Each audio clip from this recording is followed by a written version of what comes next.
5 years in the making, tens of millions of dollars spent, lots of drama, people resigning, and now accusations of genocide, colonialism, at the root of the thousands of murdered and missing Indigenous women over the years. That's the conclusion of the final report of that inquiry. Was it all worth it?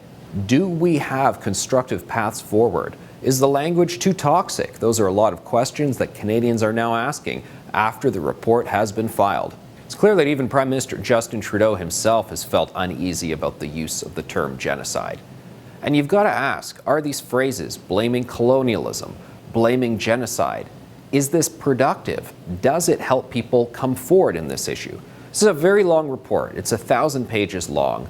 The beginning of it is filled with personal stories, testimonies of what a lot of these women went through, their families talking about this. And it's incredibly heartbreaking stories, and I encourage Canadians to read them. And it really brings home the point that nobody should live this way. Nobody should die this way in a country as prosperous as Canada. But a lot of this activist lingo, these buzzwords, colonialism, genocide, is that helping matters? Is that helping pinpoint what can we do to make sure these communities are living in more prosperous ways so that they don't find themselves in such desperate conditions and coming to such tragic and horrific conclusions in their lives? When there were first calls for this inquiry in the first place, the Conservative government said, we don't need this. We already have the RCMP data and reports that tell us what's going on here. Those reports showed that Aboriginal women who were murdered, well, they had similar clearance and solve rates as the rest of the population at about 88%. So there was no great mystery, there was no great cover-up. And the data showed that they were predominantly being killed by men they knew, men close to them, mostly Aboriginal men. Only 8% of them had been killed by strangers. There was no need for this inquiry, the government said.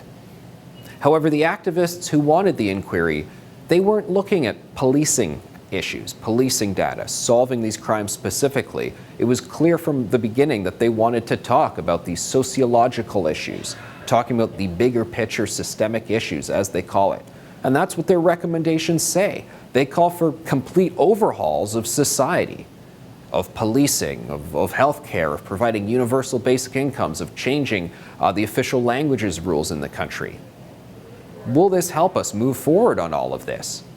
If you say that you can't bring about change until you do a massive 180 overhaul of society, well, we know that's not going to happen.